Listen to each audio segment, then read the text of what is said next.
கசாலி டிகோட்ஸ் நண்பர்களுக்கு வணக்கம். இன்றைக்கி ஜூன் 10, 2026. ஓகே, இப்போ நம்ம அரசியல், உள்ளூர் அரசியல் பேசுகிறோம். உள்ளூர் அரசியல் அப்பப்போ பேசிக்கிட்டு இருக்கோம். இது நம்ம உள்ளூர் அரசியல் பேசுகிறோம். உள்ளூர் அரசியலில் ரொம்ப முக்கியமாக உள்நாட்டு அரசியல் பேசுகிறோம். ஏன்னா தமிழ்நாட்டு அரசியல் இப்போ பெருசாக பேசுகிறதுக்கு என்ன நடந்தாலும் தமிழ்நாட்டுக்குள்ளே இருக்கும். தமிழ்நாட்டு அரசியல் எல்லாரும் தொடர்ந்து போட்டுட்ருக்காங்க. ஆனால் நம்மளுடைய பார்வை என்னென்னா, ஒன்றிய அளவில், இந்திய அளவில் என்ன நடந்துகிட்ருக்கு? பிஜேபி 12 வருஷத்தை தாண்டி போகும்போது அதோட நிலைமை என்ன? அதுக்கு எதிராக சிஜேபி, காக்ரோச் ஜனதா பார்ட்டி வந்திருக்காங்களே, என்னங்கிறத இன்னும் கொஞ்சம் உள்ள டீட்டெயில்டாக ஆராய்ச்சி பார்க்கும்போது சில விஷயங்கள் வந்துக்கிட்டே இருக்குது. இப்போ அபிஜித் தீப்கே அவர் 6ஆம் தேதி வந்தார். வரும்போது ஏர்போர்ட்லேருந்து வரும்போதே பெரிய கூட்டம், கையில் அம்பேத்கர் புக்கை காமிச்சிட்டு வந்தார். அதுக்கப்புறம் பெருசாக அவர் ரொம்ப பண்ண முக்கியமான ஒரு டிமாண்ட் என்ன அப்படின்னா, அவர் தர்மேந்திர பிரதான், எஜுகேஷன் மினிஸ்டர், அவர் ரிசைன் பண்ணணும். அதுக்கு ரொம்ப முக்கியமான காரணம் சொன்னது சிபிஎஸ்சி குளறுபடி, அதுக்கப்புறம் நீட்டு பிரச்சனை, எஜுகேஷன் ரொம்ப மோசமாக இருக்குது அப்படின்னு. ஓகே, ஸோ இந்த மாதிரி வந்ததில் அவரை அரெஸ்ட் பண்ண முடியலை. ஆனாலும் என்ன சில விஷயங்கள் பண்ணாங்க அப்படின்னு சொல்லி பிஜேபியோட நிலைமை என்ன? பிஜேபி அவங்கள புறங்கையால் தள்ளவும் முடியலை அப்படிங்கிற மாதிரி ஒரு சிச்சுவேஷன். சரி, இந்த இடத்துல நான் உங்களுக்கு வழக்கம் போல் இந்த இடத்துல ஒரு சின்ன பர்சனல் ரிக்வஸ்ட் தானே. இப்போ என்னென்னா, உங்களுடைய ஆதரவு கண்டிப்பாக தேவைப்படுது. என்ன இடையில சொல்கிறோம், சொல்லாமல் விடுறோம்.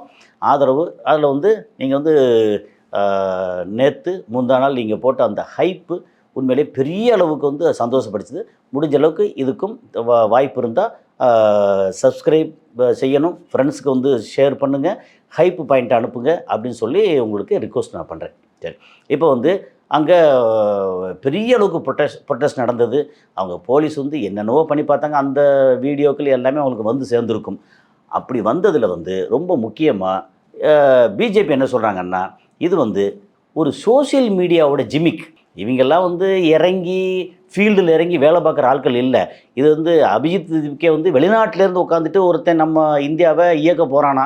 யார் இவன்? அபிஜித் தீப்கே யார்? இங்கேருந்து ஒரு சில வருடங்களுக்கு முன்னாடி ஆம் ஆத்மி கட்சியில் எலெக்ஷன் இதை பிளானராக அல்லது ஸ்ட்ராட்டஜிக் பிளானராக இருந்த ஆள். அவர் இப்போ திடீர்னு வெளிநாட்டில் உட்காந்துக்கிட்டு அப்படி காக்ரோச் ஜனதா பார்ட்டின்னு ஆரம்பிப்பாங்களாம். அப்படியே எல்லா சோசியல் மீடியாலையும் போட்டு அப்படி பண்ணுவாங்களாம்.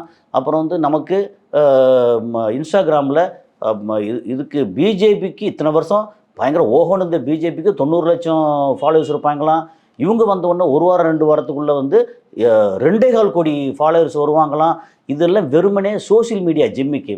சோசியல் மீடியா ஜிம்மிக்கு இங்கெல்லாம் ஒன்றும் ஆட்ட முடியாது, அசைக்க முடியாது அப்படின்னா, அதனால் இது அப்படி கண்டுக்காம விட்றதான் நல்லது அப்படின்ற மாதிரி பிஜேபியில் பெருந்தலைகள் அங்கே பேசிக்கிட்டு இருக்காங்க. இந்த சோசியல் மீடியா ஜிம்மிக் இங்கே தமிழ்நாட்டில் எப்படி வேலை செஞ்சது அப்படிங்கிறது எல்லோருக்கும் தெரியும். இது இப்போ சமீபத்திய ப்ராக்டிக்கலான உதாரணம் தாவேகா சோசியல் மீடியாவில் வச்சு தான் பண்ணது.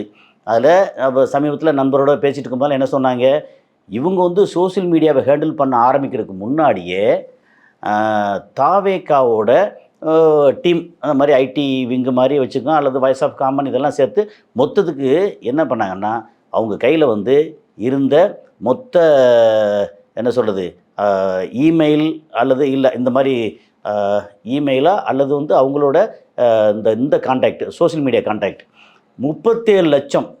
இதை இங்கேருந்து திமுகலேருந்து உள்ள இதுவும் வச்சுருக்காங்க, விசிகாலேருந்தும் வச்சுருக்காங்க, ஏடிஎம்கேலேருந்தும் வச்சுருக்காங்க, அப்புறம் ஜெனரலாகவும் வச்சுருக்காங்க. எல்லாம் சேர்த்து 37 லட்சம். ஸோ 37 லட்சம் கான்டாக்டை எல்லாருக்கும் போய் சேர்த்து சோசியல் மீடியா மூலமாக தான் தாவேக்கா இவ்வளோ பெருசாக வந்தது. ஓகே, அந்த சோசியல் மீடியா தான் இப்போ ஒன்றிய அளவில், இந்திய அளவில் காக்ரோச் ஜனதா பார்ட்டிக்கும் உதவி பண்ணுது. அதை இவங்க எப்படி பார்த்தாலும் இந்த ஸ்ட்ராட்டஜி பண்ணுறவங்க இது எல்லாமே ஒரு கட்டத்தில் இதெல்லாம் ஆகாதுப்பா அப்படின்ற மாதிரி சொல்லுவாங்க இல்லையா, அந்த வயசு சார்ந்தவங்க. அதனால் இதை ஆன்டி எஸ்டாப்ளிஷ்மெண்ட், இது நெகட்டிவ் பாலிட்டிக்ஸ், இதெல்லாம் ஒன்றும் வேலைக்கு ஆகாது அப்படின்னு சொல்கிறாங்க. இப்போ key party stands and conditions, இப்போ இந்த பிஜேபியோட கீ பார்ட்டி ஸ்டாண்ட்ஸ் கண்டிஷன்ஸ் என்ன அப்படின்னு சொல்லி பார்த்தோம்னா, அஃபிஷியல் டிஸ்மிஸல். அப்படின்னா BJP and senior cabinet leaders largely downplayed the scale of the protest. அவ்வளோதான். அப்படி. அப்புறம் refusing demands for the resignation of union education minister Dharmendra Pradhan. இவங்க வந்து சில்லற பசங்க, சின்ன பசங்க, இவங்க டிமாண்ட் பண்ணுவாங்களாம். நேராக அங்கேருந்து ஒருத்தர் போஸ்டன்லேருந்து, அமெரிக்காவில் போஸ்டன்லேருந்து வருவாராம். இறங்கி உடனே பெரிய கூட்டத்தை போட்டு ப்ரொட்டஸ்ட் பண்ணி தர்மேந்திர பிரதான் ரிசைன் பண்ணி சொல்லுவாங்களாம். போங்கய்யா, நீங்களாவது காக்குறைச்சி மாதிரி கொச்சன்னு வந்து நிற்கிறீங்க, நீங்கள் சொன்ன நாங்கள் வந்து உங்கள் சொல்ல கேட்கணுமா? அதனால் தர்மேந்திர பிரதான் ரெசிக்னேஷன், இந்த கோரிக்கை டிஸ்மிஸ்ட், ரிஜெக்டட், உங்களுக்கு கோரிக்கை ஏற்றுக்க முடியாது அப்படின்னு சொல்லி நம்பர் 1 சொல்லிட்டாங்க. நம்பர் 2 வந்து செக்யூரிட்டி கிளாம்ப் டவுன். எப்படின்னா, the government maintained heavy security deployment leading up to during the rally. Delhi police detained several individuals as a precautionary measures to prevent unrest. நீங்கள் என்ன தான் லோக்கல் போலீஸை வச்சு அங்கே ப்ரிவெண்ட் பண்ணி தண்ணி அடித்து இதை அடித்து என்னத்தை பண்ணாலும் சரி, அவங்கள கலைக்க முடியல. முடிஞ்ச அளவுக்கு வந்து லோக்கல் போலீஸை வச்சு ஏதோ ட்ரை பண்ணியிருக்காங்க, அதை தாண்டி வேறு ஒன்றும் செய்ய முடியலை அப்படிங்கிறதான். அதே மாதிரி handling of the core grievances. சரி, இப்போ இவங்க கேட்குறாங்கல்ல, எங்களுக்கு வேலைவாய்ப்பு இல்லை, நீங்கள் வந்து இருக்க இவிஎம்மை வச்சு ரொம்ப தப்பு பண்ணுறீங்க, எஜுகேஷனில் வந்து இவ்வளோ மோசம் பண்ணுறீங்க, பெண்களுக்கு இவ்வளோ உரிமை கொடுக்கல, நிறைய விஷயங்கள் இருக்கு இல்லையா, அவங்களோட கோர் அஜெண்டாவெல்லாம் இருக்கு இல்லையா.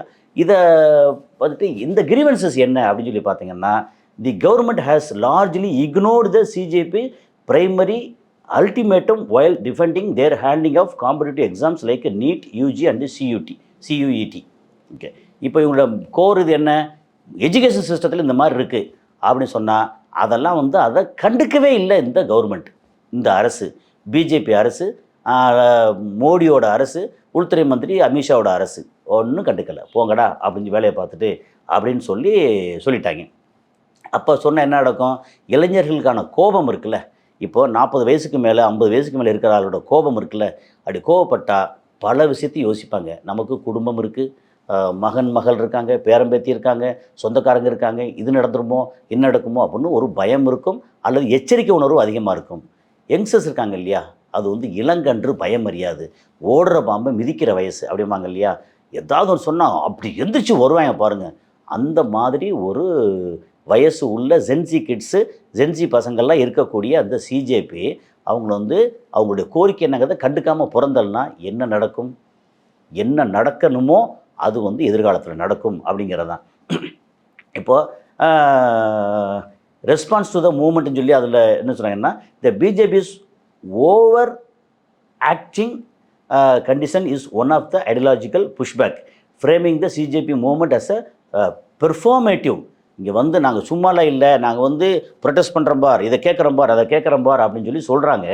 இப்போ என்னென்னா, இப்போது conversely CJP founder Abhijit Dipke issued a 7-day ultimatum. நாங்கள் இன்றைக்கி 6ஆம் தேதி வந்திருக்கோம், அவங்க ப்ரொட்டஸ்ட் பண்ணியிருக்கோம், இது 7 நாள் உங்களுக்கு டைம் தர்றோம், இந்த 7 நாளில் நீங்கள் வந்து நடவடிக்கை எடுக்கலைன்னா நாங்கள் வந்து நேஷன் வைடு மொத்த இந்தியாவிலையும் எங்கள் சிஜேபியோட டீம் குரூப் எல்லாம் வந்து ப்ரொட்டஸ்ட் பண்ண போகிறோம், எங்களுடைய அமைதியான வழியில் எங்களுடைய போராட்டம் பயங்கரமாக இருக்கும் அப்படின்னு சொல்கிறாங்க. ஓகே, இப்போ வந்து இவங்க வந்து ஆரம்பிக்கும் போது நாங்கள் காக்கரோச் தான், வேலை இல்லாதவங்க வாங்க இங்கே வாங்கன்னு சாதாரண சொன்னாங்கல்ல, சொன்ன இடத்துக்கு முன்னாடியே சொல்லியிருக்கோம். இவங்க சொன்ன அந்த 5 பாயிண்ட் அஜெண்டா இருக்குல்ல, உண்மையிலேயே அற்புதமான ஒரு அஜெண்டா. அது வந்து நினைவுபடுத்துறதுக்காக வந்து நம்ம சொல்லிடுறோம். நம்பர் 1 வந்து இந்த ஜுடிஷியல் ரிவார்டுன்னு சொல்கிறாங்கல்ல, யார், இப்போ உதாரணத்துக்கு சூரியகாந்தே இருக்கார், அவர் வந்து பிஜேபிக்கு ஆதரவாக எப்படி பார்த்தாலும் அவங்களும் மனுஷங்க தானே, ஒன்று பணத்துக்கு அல்லது வேறு சில சிற்றின்பத்துக்கு அல்லது மிரட்டலுக்கு அடிபணிஞ்சு பிஜேபிக்கு ஆதரவாக, பிஜேபி யாரெல்லாம் கையை காமிக்குது அவங்களுக்கு எதிராக இது வந்து தீர்ப்பு கொடுக்கலாம் இல்லையா, அந்த மாதிரி வந்து ஒரு தீர்ப்பு கொடுத்துட்டு அதுக்கப்புறம் ரிட்டையர்ட் ஆனவுடனே அவங்களுக்கு வந்து ராஜ்யசபா போஸ்ட்டோ அல்லது கவர்னர் போஸ்ட்டோ வேறு ஏதாவது வந்து ஒரு போஸ்ட்டு கொடுத்து நல்ல சகல சௌகரியங்களோடு வச்சுருக்காங்க இல்லையா, அது வந்து நடக்கக்கூடாது. No reward for supreme court chief justice. Retired ஆகிறாங்களா, ரிட்டையர்ட் ஆகிறதோடு வந்து போய் உட்காந்துடணும். நீங்கள் வந்து இந்த கட்சி வந்து உங்களுக்கு இது பதவி கொடுக்குது அப்படின்லாம் இங்கே பண்ணக்கூடாது. அப்படி பதவி கொடுத்து என்ன, அப்போ நீங்கள் என்ன மாதிரி பண்ணியிருப்பீங்க? இப்போ இங்கே வந்து மதுரையில் வந்து ஜிஆர் சுவாமிநாதன் சொல்லி ஒரு இவர் இருக்கார்ல, ஜஸ்டிஸ் எப்படிலாம் கொடுக்குறாரு, முக்கியமான ஆளுக்கெல்லாம் வந்து இது முக்கியமான சில விஷயங்கள்லாம் அவர் கைக்கு தான் போகும். அவர் தான் வந்து எல்லாத்தையும் பண்ணுவார். அவருக்கு எதிராக வந்து நிறைய விஷயங்கள்லாம் நடந்துச்சு பாருங்களேன். அந்த மாதிரி இப்படி எந்த ரிவார்டு எதுவும் கொடுக்கக்கூடாது அப்படிங்கிற நம்பர் 1. அதுக்கப்புறம் வந்து ஓட்டு சிஸ்டம் இருக்கு இல்லையா, இந்த ஓட்டில் இதெல்லாம் நடந்திருக்கு, நீங்கள் ஓட்டு போட்டீங்க, இங்கே ஜெயிச்சான் தோத்தாங்க, சில இதில் செக் பண்ணுறோம், அதில் வந்து ஓட்டிங் மிஷினில் குளறுபடி இதெல்லாம் நடந்துச்சு அப்படின்னா சீஃப் எலெக்ஷன் கமிஷனர் இன்றைக்கி வந்து யார், ஞானேஷ்குமார், அவருக்கு வந்து கடுமையான தண்டனை. என்ன சொல்கிறாங்க வந்து treating the deletion of the legitimate voter names as a serious offence proposing harsh legal consequences example under the UAPA for the Chief Election Commission. அவ்வளோதான், வெளிவர முடியாத பயங்கரமான கொடூர கடுங்காவல் தண்டனைக்கு அவரை உள்ளாக்கணும். நீங்கள் வந்து தேவையில்லாமல் ஆட்களோட பேரை நீக்கிறது இதெல்லாம் பண்ணுறது அப்படின்னு சொல்லி ஓட்டு போகிற இடத்துல ஓட்டை வந்து நீங்கள் தப்பாக ஆளுங்கட்சிக்கு ஆதரவாகவோ உங்களுக்கு தேவைப்படுற கட்சிக்கு ஆதரவாகவோ நீங்கள் பண்ணீங்க அப்படின்னு அதை வந்து பிடிச்சாச்சுன்னா உங்களை வந்து கடுங்காவல் தண்டனை சட்டத்துக்கு உட்படுத்தப்படுவீர்கள். நீங்கள் வந்து பெரிய என்ன அங்கே உங்களுக்கு உங்கள் மேலே இப்போ வந்து பிஜேபி போட்டிருக்காங்களே ஞானேஷ்குமார் மேலே யாருமே வழக்கு தொடர முடியாது. அப்படியே தொடர்ந்தால் கூட வந்து சுப்ரீம் கோர்ட் எடுத்துக்கக்கூடாது. அவர் இப்போ மட்டும் இல்லை, ரிட்டையர்ட் ஆகி மண்டே போடுற வரைக்கும் சாகிற வரைக்கும் ஒன்றுமே செய்யக்கூடாது அப்படின்னு ஒரு ப்ரொடெக்ஷன் பண்ணி வச்சுருக்காங்க. எதுக்கு, நீ பண்ணுறதெல்லாம் முளை மரத்தனம் பண்ணு, உன்னை யாரும் ஒன்றும் தொட முடியாது அப்படின்னு. மாற்றம் வரும். எப்படி பார்த்தாலும் பிஜேபி தூக்கி போட்டாச்சுன்னா அடுத்து வந்து பார்லிமெண்ட்டை கூட்டி வேறு மாதிரி கொண்டு வந்து சேர்த்து இந்த மாதிரி ஞானேஷ்குமாரை பிடிச்சி உள்ளே போட போகிறாங்க. உள்ளே போட்டு கடைசியில் கழிதிங்க வைக்க போகிறாங்க. கழிதிங்க போகிறாங்களா இல்லை எனத்தை திங்க வைக்க போகிறாங்களோ, கடைசியில் வந்து கடைசி வரைக்கும் உள்ளுக்குள்ளே ஜெயிலில் கிடக்க வேண்டியது தான். என்ன வந்து மாற்றம் வராமல் இருக்குமா? எல்லாமே மாறுதலுக்கு உட்பட்டது அப்படிங்கிறது. அதே மாதிரி இந்த மாதிரி பெண்களுக்கு 33% அழுதுகிட்டு இருக்காங்கல்ல எல்லா இடத்துலையும் ஓட்டு போடுறது, அதாவது இதில் வந்து எலெக்ஷனில் நிற்கிறதுலேருந்து அதுக்கப்புறம் வந்து மந்திரி பதவியிலேருந்து எல்லா இடத்துலையும் 50% வந்து பெண்களுக்கு உரிமை வேணும் அப்படிங்கிறது தான். அதுக்கப்புறம் வந்து கார்பரேட்டைஸ் மீடியா, இப்போ அது ஏற்கனவே சொன்னது தான். இந்த மாதிரி NDTVயை வந்து அதானி வாங்குறாரு அப்படின்னா, அப்புறம் வந்து அம்பானிக்கு ஏகப்பட்ட மீடியா இருக்குது அப்படின்னா அவங்களுக்கு எதிராக வந்து ஏதாவது பேச முடியுமா, எழுத முடியுமா? அந்த மாதிரி மீடியாவை பூரா வந்து அபாலிஷ் பண்ணுது. இந்த மீடியா வந்து இண்டிபெண்ட் தான், யாரை பற்றி எதை பற்றி எப்போனோ எவ்வளோ எழுதலாம், ஒன்றும் பிரச்சனை இல்லை அப்படின்னு மீடியா ப்ரொடெக்ஷன் அப்படிங்கிறது அற்புதமான. ஏன்னா மீடியா தான் 4ஆம் தூண். இப்போ மீடியா வந்து அங்கங்கே ஒரு முதலாளி கையில் சிக்கிக்கிட்டு அப்படி குற்றுயிரும் கொலையுருமாக இருக்குது. மீடியா இல்லை நம்மளுடைய ஜனநாயகம் அப்படிங்கிறது. அதுபோக இந்த மாதிரி பார்ட்டி ஸ்விட்சிங், இங்கேருந்து பார்ட்டியை மாறி போயாச்சுன்னா 20 வருஷத்துக்கு இது இங்கே அதிமுகவில் ஜெயிச்சுட்டு உடனே அங்கே போய் ஆதரவு கொடுக்குறோம் அப்படின்னு போகிறாங்க இல்லையா, அந்த மாதிரி மாறி போகிறாங்க அப்படின்னா அவங்களுக்கு அடுத்து 20 வருஷம் வந்து எந்த தேர்தலில் நிற்க முடியாது, அப்புறம் அரசு சார்பாக எந்த விதமான பதவியும் கிடையாது அப்படின்னு சொல்லி ரொம்ப வந்து அற்புதமான சில விஷயங்கள்லாம் சொல்லியிருக்காங்க இல்லையா. இது வந்து உண்மையிலே பாராட்டுறதுக்குரியது. இவங்க பார்த்தா என்னமோ வந்து விளையாட்டுத்தனமாலாம் பண்ணலை, ஏதோ பக்கா பிளான் சீரியஸாக பண்ணிகிட்ருக்காங்க. ப்ரொட்டஸ்ட் பண்ணியிருக்காங்க. 6ஆம் தேதி ப்ரொட்டஸ்ட்னா அடுத்து 13ஆம் தேதிக்குள்ளே நீங்கள் சொல்றதுக்கு கேட்டே ஆகணும் அப்படின்ற இடத்துல கேட்க முடியாது அப்படின்னு அவங்க பண்ணாங்க அப்படின்னு சொல்லியாச்சுன்னா திரும்ப வந்து நேஷனல் வைடு ப்ரொட்டஸ்ட் நடக்கும். அப்படின்னா மொத்த இந்தியாவும் ஆடி போயிடும். பிஜேபி என்ன செய்வீங்க, நீங்கள் வந்து இராணுவம் இருக்குது, போலீஸ் இருக்குது, இடி இருக்குது, NIA இருக்குது, எல்லா வேட்டை நாய்களும் வந்து அப்படி நாக்கு தொங்க போட்டு அலையுது. என்ன செய்ய முடியும்? வேட்டை நாயை விட அதிகமாக வீரியத்தோடு வந்து இளைஞர்கள் இருந்தாங்கன்னா, அதான் முதலே சொன்னேன், இளைஞர்கள் வந்து ஓடுற பாம்பை மிதிக்கக்கூடிய வயசு அது. இதை வந்து எப்படின்னா பயமறியாத இளங்கன்றுகள், அவங்களை என்ன செய்வீங்க? ஒன்றும் நடக்காது. அவங்க சொல்கிறத கேட்டு அன்பால் அரவணைத்தால் அவங்கள மாதிரி வந்து ஒரு நல்ல ஆட்களும் கிடையாது. நீங்கள் எதிர்த்துன்னா அவங்க வந்து பிரச்சனைன்னு கொண்டு வந்துட்டாங்கன்னா யாராலையும் தாங்க முடியாது அப்படிங்கிறது முக்கியமான விஷயம். இப்போ வந்து காக்ரோச் ஜனதா பார்ட்டி அடுத்த கட்டத்துக்கு வீரியமாக நிற்கிது. பாரதிய ஜனதா பார்ட்டி உள்ளுக்குள்ளே வந்து மருகி போய் நிற்கிறாங்க. ஐயோ, நமக்கு வந்து கண்ணு கட்ட தூரம் வர ஒரு எதிரியும் இல்லைன்னு பார்த்தோமே, நமக்கு வந்து கைப்புள்ள ஒரு ஆள் இருக்காரு, யார், ராகுல் காந்தி. அந்த கைப்புள்ளையை வச்சு என்னத்தையாவது ஓட்டிடணும்னு நினச்சோமே, கைப்புள்ளையை ஓரமாக ஒதுக்கிட்டு இப்போ பார்த்தீங்கன்னா டோட்டலாக வந்து இப்படி வந்து ஒரு இளைஞர் கூட்டம் நிற்கிதே அப்படின்னு. இந்த இளைஞர் கூட்டத்தை பார்த்து காங்கிரஸுமே வந்து அகெயின்ஸ்டாக பேசுகிறாங்க. என்ன செய்வாங்க, வேறு வழி, உங்களால் தான் ஒன்றும் பண்ண முடியல, அப்போ அடுத்தவங்க பண்ணும்போது வேறு வழி, வைத்தறிச்சலில் பேச வேண்டியதுதான் அப்படிங்கிற மாதிரி ஒரு சூழல். கைப்புள்ள ராகுல் காந்தி, ஒரு கர்ணகடூரமான மோடி அண்டு அமித்ஷா, இவங்களை எல்லாத்தையும் எதிர்த்து நிற்கக்கூடிய காக்ரோச் ஜனதா பார்ட்டி அடுத்த கட்டத்துக்கு போகுது. அவங்களுக்கு ஃபண்டு எங்கேருந்து வருது, யார் சப்போர்ட் பண்ணுறாங்க, அதெல்லாம் 2ஆம் பட்சம். அவங்க வச்சுருக்க கோரிக்கையெல்லாம் சூப்பர் கோரிக்கை. இந்த கோரிக்கைக்கு ஆளுங்கட்சி செவி சாய்க்குமா சாய்க்காதா? Number 1 Dharmendra Pradhan education minister, அவர் வந்து தூக்குங்க முதல்ல, வேற ஆளை போடு, இது கரெக்ஷன் பண்ணு, இதில் வந்து நீட்டு நீட்டு விளக்கு தான் அப்படி வேணும்னு சொல்லணும். அதே மாதிரி சிபிஎஸ்சி பிரச்சனை இருக்குது, அந்த பிரச்சனைக்கு யாரெல்லாம் காரணமோ அவங்கள எல்லாத்தையும் வந்து சஸ்பெண்ட் பண்ணு, டிஸ்மிஸ் பண்ணு அப்படின்னு வரணும். அப்படின்னா அப்புறம் இவங்க கொடுக்க அந்த 5 கோரிக்கை இருக்கு இல்லையா, இனிமேல் வந்து யாருக்கும் வந்து ராஜ்யசபா பதவி கொடுக்கக்கூடாது. அதுக்கப்புறம் வந்து எலெக்ஷன் கமிஷன் தப்பு பண்ணால் அந்த ஆளை வந்து பெர்மனண்ட்டாக தூக்கி ஜெயிலில் போடு, யுஏபிஏயில் போடு அப்படின்னு எல்லாத்தையும் பண்ணணும். அப்படிங்கிறது அருமையான ஒரு திட்டம்.